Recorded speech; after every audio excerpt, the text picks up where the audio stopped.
अस्सलाम वालेकुम। प्रोग्राम काविश के साथ मैं हूं आपका मेज़बान इमरान हमज़ा। आज हम कोरोना की अपडेट से आपको आगाह करते चलें कि अमवात की जो तादाद है वो दिन बर दिन बढ़ती जा रही है, लेकिन साथ साथ जो केसेस सामने आ रहे हैं वो एक बड़ी तादाद में सामने आते जा रहे हैं। दूसरी जानिब देखें तो स्पीकर सूबाई असम्बली पंजाब चौधरी परवेज़ इलाही, साबका वज़ीर आला पंजाब शहबाज शरीफ साहब, वफाकी मदारिस, इन सब ने तबलीग पर जो है पुरजोर तशद्दुद की मजम्मत की है। इस बारे में आज हमारे साथ बात करने के लिए मौजूद हैं चेयरमैन तहरीक हई अल फलाह पाकिस्तान अतहर अहमद कुरैशी साहब। इनसे हम पूछेंगे कि इस बारे में ये क्या कहना चाहते हैं, क्या इनकी राय हैं, क्या आगाही देना चाहते हैं। जी अस्सलाम वालेकुम सर। तो क्या हाल है? ठीक है, खैर से। सर, ये जो स्पीकर सूबाई असम्बली पंजाब चौधरी परवेज़ इलाही, मियाँ शहबाज शरीफ साहब ने और वफाकी मदारिस ने जो तबलीग पर तशद्दुद की पुरजोर एक मजम्मत की, इस बारे में आप क्या कहना चाहेंगे? बिस्मिल्लाहिर्रहमानिर्रहीम। तबलीगी जमात का जो इज्तिमा हुआ था इस टाइम, उसको अव्वल तो ये होने ना देते। जब आपने लॉकडाउन किया हुआ है, कोरोना वायरस फैल रहा है, तो ये किसी और टाइम के लिए मौखर भी किया जा सकता था। फिर अगर हो गया है तो 2 दिन पहले इसको ख़त्म भी कर दिया है बिफ़ोर टाइम। अच्छा इक़दाम था। इंतज़ामिया तबलीगी जमात जो मरकज़ चला रही है, उन्होंने बहुत अच्छा इक़दाम किया था कि इससे लोगों में बीमारी आगे नहीं फैलेगी। लेकिन इसके बाद उन्होंने तकरीबन 41,000 बंदों की जमातें तश्कील दे दी, जो कि 8-8 अफराद पर मुश्तमिल थी, और वो मुख्तलिफ़ इलाक़ों में गई हैं, और वहाँ से फिर ये केसेस आना शुरू हो गए। और उस टाइम तक इनके पास टेस्टिंग किट्स भी आ चुकी थी गवर्नमेंट के पास। अब सूबाई असम्बली के जो स्पीकर हैं जनाब परवेज़ इलाही साहब, और मियाँ शहबाज शरीफ वज़ीर आला पंजाब थे जो पहले, उन्होंने इसकी पुरजोर मजम्मत की है कि इन पर तशद्दुद हुआ है, और जो कि नहीं होना चाहिए था। तशद्दुद बिल्कुल नहीं होना चाहिए था। लेकिन इन्हीं की हुकूमत ने speaker Punjab assembly government of Punjab भी इन्हीं की है, उसी ने लॉकडाउन किया हुआ है। जब लॉकडाउन किया हुआ है तो दफ़ा 144 भी लगाई हुई है, तो उसकी खिलाफ वर्जी अगर कोई बंदा करे, आम बंदा करे, तो वो तो काबिल तारीफ़ है। उसको तो मारें पीटें पुलिस वाले, जो मर्ज़ी करें। एक तबलीगी जमात है, मजहबी जमात है, अल्लाह ताला ने उसको एक बड़ा अहम फरीज़ा दिया है, तो उसको तो ज़्यादा कानून की पाबंदी करनी चाहिए और ज़्यादा गैदरिंग से बचना चाहिए था। तो मेरा ख्याल नहीं है। और जहाँ तक उन्होंने ये दोनों ने कहा जी कि वो बड़ी पीसफुल और अमन वाली जमात है, तो अभी कोरोना वायरस का जो तबलीगी जमात उन्होंने लिया में रोकी है, उसी में से एक शख्स ने उठ के लिया के SHO पर चाकू से हमला किया और उसको शदीद ज़ख्मी कर दिया। तो ये तो इस्लाम इस चीज़ की इजाज़त नहीं देता। कानून है, सबके लिए बराबर है। सर, अगर लॉकडाउन की इतनी क्रिटिकल सिचुएशन है थी, तो ये अगर जो तबलीग वहाँ हो रही थी, जो इज्तिमा हो रहा था, ये इसके सारे जो एहतमाम वगैरह किए जाते तो काफ़ी टाइम पहले से शुरू हो जाते, तो वो ना अगर होने देते इन सारे। मैंने अभी आपको यही कहा है कि जब ये गवर्नमेंट ऑफ पंजाब भी इनकी अपनी है, और फेडरल गवर्नमेंट भी इनकी अपनी है, KPK से भी ज़्यादा लोग हैं, वहाँ भी इनकी अपनी हुकूमत है, तो परवेज़ इलाही साहब को चाहिए था कि इस इज्तिमा को थोड़े दिन के लिए पोस्टपोन कर दें। जब खाना काबा में हज के इंतज़ामात अब वो पोस्टपोन कर रहे हैं, तो ये उससे बड़ा इज्तिमा तो नहीं है, और इसको पोस्टपोन कर देना चाहिए था। और फिर अगर हो गया है तो 2 दिन पहले इसको ख़त्म कर दिया, अच्छा ख़त्म था। फिर जमातों की तश्कील ना करते। जमातें जो तश्कील हुई हैं वो जहाँ भी गए हैं, बाराकाऊ में गए हैं, ये सबसे पहले वहीं से पकड़े गए। अब यहाँ पर 50 बंदों का टेस्ट होता है तबलीग जमात, उसमें से 27 में वायरस मुस्बत आ जाता है। तो ये तो अल्लाह ताला की तरफ से है, लेकिन एहतियाती तदबीर तो यही थी कि अव्वल तो इज्तिमा ना होने देते।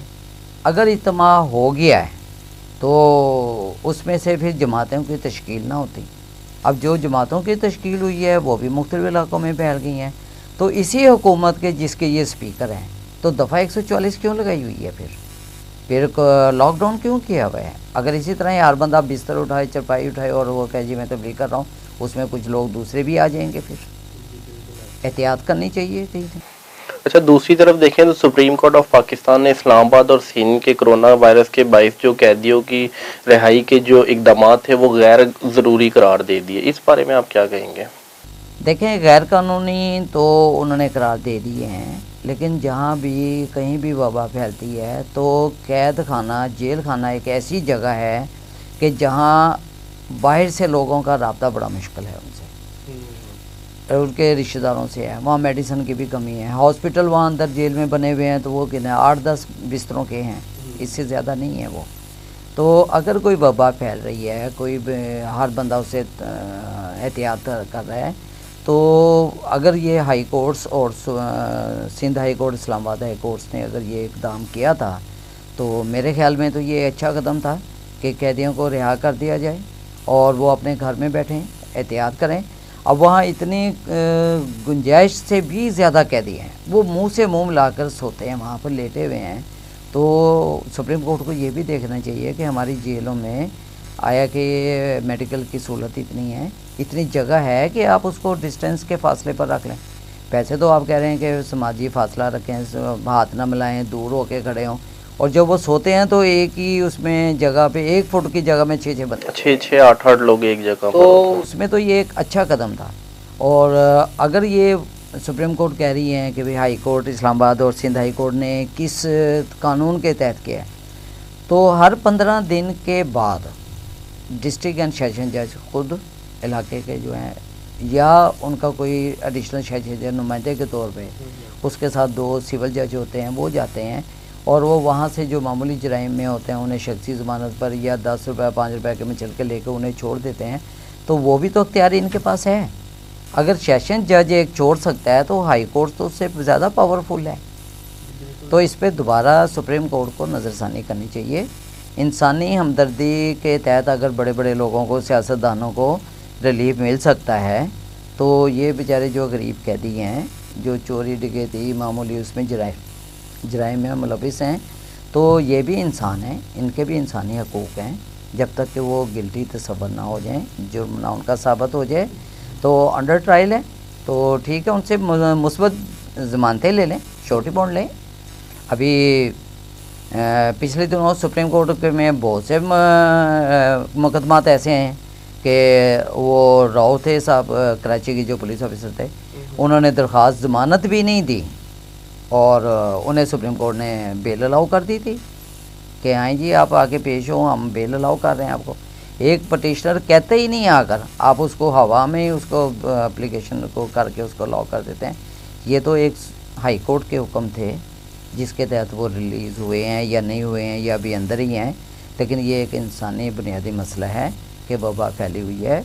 बहुत से ममालिक ने अपने कैदियों को रिहा किया है, तो इन्हें भी रिहा कर देना चाहिए। अब ज़्यादा उनके श्योरिटी बॉन्ड ले लें, उन्हें डेली थाने में पाबंद कर दें, लेकिन उस जगह से निकालें जहाँ से उनकी आवाज़ भी बाहर नहीं आएगी। अगर कोई बंदा बीमार हो गया, उसको बाहर जेल से हॉस्पिटल मुंतकिल करने में 6 से 7 घंटे लग जाते हैं। वो पहले आईजी को लिखेंगे, आईजी होम सेक्रेटरी को लिखेगा, होम सेक्रेटरी फिर उसकी परमिशन देगा, फिर आगे फिर वो हॉस्पिटल में वो पुलिस तैनात की जाती है, स्पेशल गार्ड लगाई जाती है, देन वो बंदा वहाँ पर जाकर हॉस्पिटल में पहुँचता है 6-7 घंटे में, और 6-7 घंटे में अगर उसकी मौत हो गई तो ये सारे हक़ाइक़ सामने रखने चाहिए। और जहाँ तक आपने ये तबलीगी जमात का कहा है, स्पीकर पंजाब असम्बली चौधरी परवेज़ इलाही के जज्बात अच्छे हैं। शहबाज शरीफ साबका चीफ मिनिस्टर रहे हैं पंजाब के, वो उन्होंने भी अच्छी बात की है, और वफाकुल मदारिस के जो उलमा कराम ने जो फतवा दिया है, वो जो बात की है, उससे भी हम मुत्तफ़िक़ हैं। लेकिन ये है कि कानून सब के लिए बराबर होना चाहिए। अगर आवाम को पुलिस लाठी चार्ज कर रही है, कहीं मार रही है, पीट रही है, कहीं उन्हें कान पकड़वाए हुए हैं, तो उन्हें सिर्फ इसलिए कि वो घरों में बैठें, उनसे कोई उनकी ज़ाती अदावत नहीं है। अच्छा, वज़ीर आज़म जो हैं पाकिस्तान इमरान खान साहब, उन्होंने पिछले दिनों एक फ़ंड्स जारी किए थे कि जो गरीब आवाम तक पहुंचेंगे, कुछ 4000 या 3000 की कोई इस तरह की रकम होगी। फिर उनके जो है वो फॉर्म वगैरह फ़िल होने लग गए। फिर एक अहम खिताब खान साहब ने करना था जिसमें कुछ आवाम की उम्मीदें जागनी थी कि शायद कोई अच्छा एक ऑप्शन हो। उसमें उन्होंने एक अकाउंट नंबर जो है रिलीज़ करा दिए अपने उसके लिए। लेकिन अब जो है एक फ़ोर्स बनाई जा रही है जिसमें उन्होंने कह दिया है कि इसमें सिर्फ जो है पीटीआई के कारकुनान ही जो है वर्क करेंगे, उनको तरजीह दी जाएगी। तो इस बारे में आप क्या कहते हैं? देखें, तमाम सियासी जमातों के रहनुमा और हफ्ता 10 दिन हो गए हैं टॉक शो में भी आ रहे हैं, वो यही कह रहे हैं कि ये टाइगर फोर्स के ज़रिए तकसीम ना हो। हमारे पास एक मुनज़्ज़म और जिस पे लोग ट्रस्ट करते हैं पाक फ़ौज का शोबा हमारे पास है, आप उनकी ड्यूटी लगाएं। जो बल्दियाती इदारे जो कि इन सब लोगों को जानते ही हैं और उनका राब्ता भी रहता है, उन्हें 3 माह के लिए बहाल कर दें, ऑर्डिनेंस जारी कर दें। जो आजकल मतल हुए हैं उनके थ्रू बांट दें, लेकिन करें तो सही। अभी तो इनसे फार्म की तश्कील नहीं हुई है। 15 मार्च से लेके आज तक ये इसी पर लड़ रहे हैं। और इसमें जो भी सियासतदान, सियासी पार्टी वो कहते हैं जी हमारी शमूलियत हो, तो वो सिर्फ ये है कि शमूलियत इसलिए चाहते हैं कि अपने ही वोटर्स को वो राशन देना चाहते हैं और अवाम के टैक्स का पैसा ये अपनी पर्सनल एडवर्टाइजमेंट पर खर्च करना चाह रहे हैं। और इनके हमारे गरीब इंसानों से इनका कोई ताल्लुक वास्ता नहीं है। तो क्या मुमकिन है कि आवाम तक कुछ पहुंचेगा भी कि नहीं? देखें, अभी तो आवाम कराची में सड़कों पर निकल आई है, बिल्कुल ऐसे पुलिस के साथ उनकी झड़पें हो रही हैं। अगर यही हालात रहे तो अल्लाह ना करे मुल्क खाना जंगी की तरफ चला जाएगा। और ये जितने भी सियासतदान हैं जो रात को टॉक शो में बैठते हैं, इनका सिर्फ यही है कि हमें कोटा दिया जाए, इन्हें कोटा मिल जाए, ये अपने निशान लगाएं, अपने वर्कर्स को दें, अपने जो पॉलिटिकल वर्कर हैं ये उन्हें देना चाह रहे हैं। आम लोगों तक मेरा ख्याल है कि ये काम नहीं पहुंचेगा। इसमें एक अहम मकसद क्या हो सकता है? जिस तरह इमरान खान साहब ने कहा है कि इसमें सिर्फ उन्हीं लोगों को तरजीह दी जाएगी जो पीटीआई के सपोर्टर्स हैं, कारकुनान हैं, सिर्फ उन्हें तरजीह दी जाएगी। जबकि इसमें अगर फॉर्म देखे जाए तो 10 लाख की तादाद में फॉर्म इकट्ठे हुए हैं जो अब तक मौसूल हो चुके। देखें, पहले इन्होंने ये कहा था कि इसमें कोई भी सियासी जमात का वर्कर जो समाजी खिदमत सर अंजाम दे रहे हैं वो ये काम कर सकता है, और हम हर गरीब बंदे को 4000 रुपये माहाना उसके घर देंगे। अव्वल तो 4000 रुपये माहाना में घर का गुजारा नहीं होता, लेकिन अगर हो भी जाए, चलो कुछ भी है, दाल रोटी उनकी चलेगी। वो अभी लॉकडाउन हुए 17-18 दिन हो गए हैं, अभी तक तो किसी को मिला नहीं है, और आगे भी अभी कोई मिलने की उम्मीद नज़र नहीं आ रही कि कब तक इन्हें मिलेगा। ये लोग सिर्फ इसी वजह से लड़ रहे हैं कि हमारे हाथ में फ़ंड आए, वो कहता है मेरे हाथ में फ़ंड आए, और ये फ़ंड की तकसीम हो जाए और हम लोग अपने वर्कर को अपने नाम से दें, ना कि खिदमतें खल्क करें बल्कि अपने नाम से दें। वो शॉपर के ऊपर नाम लगवाएंगे, वो आप प्रिंट करवाएंगे और जो भी होगा अपने वर्कर को देंगे।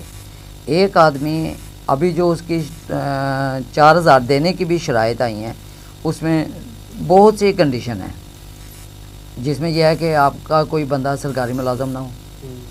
अब अगर एक भाई सरकारी मुलाजम है और दूसरा भाई बेरोज़गार बैठा हुआ है, सिर्फ उसको इस वजह से नहीं देना कि इसका भाई सरकारी मुलाजम है।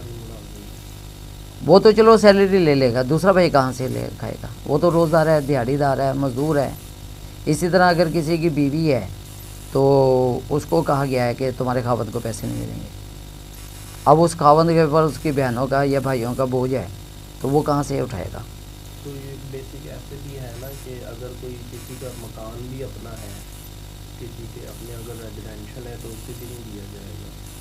सर, उसे नहीं दिया जाएगा। और भाई 4000 में तो इनके बिजली, पानी, सुई गैस के बिल ही नहीं पूरे होंगे, और अभी तक ये बिल जो यूटिलिटी बिल हैं ये मुअत्तल नहीं हुए। या तो गवर्नमेंट इसको मुअत्तल कर दे। ऐलानात किए गए कि 3 माह तक जो है वो सर वो रीशेड्यूल कर रहे हैं। रीशेड्यूल का मतलब ये होता है कि ख़त्म कर दें उसको, कल ख़त्म कर दें, ना लें, कोई फ़र्क नहीं पड़ेगा। कितने बिजली चोर हैं बड़े बड़े जो बिजली चोरी कर रहे हैं, गैस चोरी कर रहे हैं, उनके तो अगर उन्हें रोक लिया जाए ना तो हमारे एक इलाके की बिजली और गैस फ्री हो सकती है। अच्छा, अगर दूसरी तरफ देखा जाए, लाहौर की अगर पोजीशन देखी जाए तो सड़कों पे जो एक मामूल है लॉकडाउन का वो नज़र नहीं आता। ट्रैफिक अपनी जगह रवा दवा है, जो गरीब तबका है वो रोज़गार के लिए बाहर आ रहा है, चाहे वो प्लम्बर है, चाहे वो पेंटर है, चाहे वो मज़दूर है, चाहे वो लेबर है, जो भी XYZ, उन कुछ ना कुछ तलाश करने के लिए बाहर आ जाते हैं। तो लॉकडाउन का तो फिर मकसद पूरा नहीं हो रहा। देखें, लॉकडाउन का मकसद ये था कि आप इन्हें घरों के अंदर रखें, वबा वायरस ज़्यादा ना फैले, लेकिन उसमें हुकूमत ने खुद ही कंडीशन दे दी है, एग्जाम्पशन दे दी है कि जी सब्ज़ी वाले को अलाउ कर दिया है। अब वो सब्ज़ी वाला गली मोहल्लों में अपने मोटरसाइकिल पर लेकर फिर रहा है, तो शाम को वो अपने घर है। इसी तरह जनरल स्टोर हैं, दूसरे बेकरी वाले हैं, मेडिकल स्टोर हैं, दूध दही वाले हैं, क्या यहाँ कोरोना वायरस नहीं आ सकता? जबकि दुकानों पे देखा जाए तो जहाँ पे एक एक दो दो करके जो है उनकी सीक्वेंस के जो ऑर्डर जारी हुए हैं, अगर इसको हम देखें जहाँ पे कहीं से गुजरते हुए भी देख लें तो 8-8 10-10 लोग एक टाइम पे मौजूद होते हैं। सर ये 8-10 आदमी तो आप एक तरफ रखें, जहाँ कहीं आटे का बुरान होता है, कोई ट्रक आता है या मुखैर हजरात की तरफ से राशन दिया जाता है पका पकाया, सैकड़ों की तादाद में लोग आके वहाँ पर हो जाते हैं। वहाँ कोरोना वायरस या इनका लॉकडाउन कहाँ गया है? लॉकडाउन और कर्फ्यू ये वहीं कामयाब होगा जहाँ आप पहले प्लानिंग करें, इन लोगों को राशन पहुँचाएँ और फिर उनसे रिक्वेस्ट करें कि आप हफ्ता 10 दिन अंदर रहें। लॉकडाउन अच्छी चीज़ है, इन्हें अलहदा रखना चाहिए, लेकिन जब बंदा भूख से बाहर निकलेगा तो वो क्या करेगा? अभी आप देख लें, चौक पर खड़े हो जाएं, जैसे कोई गाड़ी रुकती है आपके इर्द गिर्द ऐसे लोग खड़े हो जाते हैं, तो ये तो सारा मुल्क भिखारी की तरफ जा रहा है। अल्लाह ताला हमें महफूज रखे। हर जगह हुआ है ये कोरोना वायरस, बहुत से अमवात भी हो गई हैं, लेकिन यह है कि उनकी प्लानिंग है। हमें अभी तक हम खा वो स्पीकर पंजाब असम्बली का बयान हो या शहबाज शरीफ का जो बयान आया है, मुखाकुल मदारिस का बयान आया है और तबलीग जमात के बारे में, ये सिर्फ़ और सिर्फ अपने वोटर्स के लिए कर रहे हैं, अपनी वोट बढ़ाने के लिए कर रहे हैं। क्योंकि ये देखें कि जब भी कोई इलेक्शन होंगे ना, ये स्पीकर हो गए या दूसरे तीसरे या शहबाज शरीफ, ये सारे जाते हैं इंतज़ामिया की तरफ जो मरकज़ को चला रही है, उसके बाद उससे जाके रिक्वेस्ट करते हैं कि जी आप अपने तबलीगी जमात को कहें कि वो हमें वोट दें। ये इनके वोटरों की एक फैक्ट्री है जो इन्होंने चलानी है और अवाम को ये दिखा रहे हैं कि हम इनके साथ जुल्म हो गया है। जुल्म तो तफ्तान के ज़ायरीन ने भी किया है, वो तो फेडरल गवर्नमेंट लेके गई, उस वहाँ भी इन्हीं की हुकूमत है। अब ये उठ के कह रहे हैं जी तबलीगी जमात हो या फिर कल को फिर सारे मस्जिद में 8-8 10-10 बंदे जमा हो जाएंगे, वो कहेंगे जी हम तो अल्लाह के घर बैठे हुए हैं। फिर क्या करेंगे? मस्जिदों में तो ऐलानात हुए कि अजान मस्जिद में दी जाएगी, 3 से 5 आदमी नमाज अदा करने के लिए आ जाएं, उसके अलावा लोग अपने घरों में नमाज अदा करें। वो जो 3 से 5 भी हैं वो बाहर से कैसे जाएंगे? एक मौज़न वहाँ पर है, एक मौलवी साहब हैं जो जमात कराएंगे, एक उनका वैसे खिदमतगार होगा, 3 तो यही हो गए। अजान भी उन्होंने दी, नमाज भी उन्होंने पढ़ी, बाहर से लोग कौन गए? बाकी वो कह रहे हैं कि अपने घरों में जो है ना, घरों में है, अच्छी बात है, पढ़ लेनी चाहिए घरों में भी, घरों को भी कब्रिस्तान नहीं बनाना चाहिए। लेकिन ये जो मजम्मती बयान आए हैं ये सिर्फ़ और सिर्फ लोगों को दिखाने के लिए, वोटर्स की इमदाद, वोट हासिल करने के लिए। क्योंकि अभी देखें ना, जब 2018 का इलेक्शन हुआ है तो हमारी बहुत सी रूलिंग पार्टी में ऐसे भी लोग हैं कि जो मिर्ज़ाइयों से जाके मिले, उनके सरबराहों से मिले और उनसे वोट मांगे और उन्होंने अपनी पूरी कम्युनिटी के वोट दिए। ये जो बयान आया है इन तीनों हजरात का, ये भी सिर्फ़ और सिर्फ अपनी वोट पावर को शो करने के लिए कि हम आपके साथ हैं। हम अदरवाइज़ तो यही काम अगर आम आदमी कर रहे हैं तो वो कानून शिकन, ये करें तो मुहब्बे वतन। तो ये ऐसा नहीं होना चाहिए। हमारे लीडरान को हमेशा सोच समझकर बयान देना चाहिए कि इससे कहीं नुकसान तो नहीं होता, हमारे किसी दूसरे ग्रुप की कोई दिल आज़ारी तो नहीं हो रही है। अब अच्छा है, तबलीग करनी चाहिए, तबलीग का बहुत अच्छा तरीका है, लेकिन आज तबलीग जमात वाले मुझे आकर बता दें, औरों को छोड़ें, कोई बंदा आके मुझे बता दे कि मैंने इस अल्लाह ताला का जो अज़ाब आ रहा है, आया हुआ है मुझ पर, इससे निकलने का क्या तरीका है। पहले तो अपने मुल्क के अवाम की इस्लाह करें, बाहर के मुल्क बहुत है। हमारे काफ़ी सारे देहातों में लोग मौलवी के पीछे हैं, उन्हें ये नहीं पता कि नमाज जनाजा कैसे पढ़नी है, नमाज इस्तिस्का कैसे पढ़नी है, सलात हाजात किए हैं, बस इसमें लगे हुए हैं कि आए। तबलीगी जमात वाले जो तबलीग करते हैं वो तो मस्जिद के अंदर कर रहे हैं। जो मस्जिद में ऑलरेडी अल्लाह की तौफीक से और उसकी मेहरबानी से आ गया, नमाज़ पढ़ रहा है, उसको तो तबलीग की ज़रूरत नहीं है।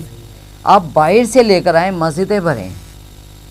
ये अल्लाह ताला का अज़ाब आया हुआ है हम पर, इन्हें चाहिए था कि इस साइड पे आते। और अगर तबलीगी जमात हो या कोई भी हो, तो अगर उसमें कोरोना वायरस की तशख़ीस होती है तो उसका इलाज होना चाहिए। ये ना कि वो दूसरे लोगों को तबलीग के नाम से वो दूसरे लोगों में वो वायरस मुंतकिल करे, ये कहीं नहीं है। और अब तक जितने भी तबलीगी जमात के टेस्ट हुए हैं, पहले तो टेस्ट की सहूलत नहीं थी, अब जो टेस्ट हो रहे हैं उनमें से वो तकरीबन 50% लोगों में से निकल रहे हैं। अब इन्होंने नया शोशा छोड़ दिया है कि ये वो जुल्फ़ी बुखारी साहब जो हैं मुतासिर, वो जो तफ्तान से ज़ायरीन लेकर आए थे, उससे तवज्जो हटाने के लिए तबलीगी जमात को बदनाम किया जा रहा है। तो ऐसा कोई नहीं है, ये तफरकाबाजी ना करें। लोग उलमा इकराम से गुजारिश है कि इस टाइम कोई भी मुल्क किसी भी तफरकेबाजी का, और ख़ासकर हमारा मुल्क, मुतहम्मिल नहीं हो सकता। आप कहें जी उन पे पहले लागू, तफ्तान वालों के ज़ायरीन पे लागू करें, फिर तबलीगी जमात करें, इतने में कोई और जमात उठ जाएगी, वो कह के जी हम पे ठीक है। तो ये सिर्फ अपना पावर शो कर रहे हैं, अपना वोटर बचा रहे हैं। और क्योंकि इन्होंने आफ्टर ऑल सब ने जाके वहीं तबलीगी जमात वालों से, इंतज़ामिया से रिक्वेस्ट करनी है जी हमें वोट दिलवाएं। तो ये देखें कि बीमारी इस टाइम क्या है, उसका इलाज क्या है, आपको वोटों की पड़ी हुई है। जी, हमारे साथ कुरैशी साहब मौजूद थे और उनकी आगाही से हम आपको रायबरू आगाह कर रहे थे। तो इसी के साथ मुझे और मेरी टीम को इजाज़त दीजिए। अल्लाह हाफ़िज़।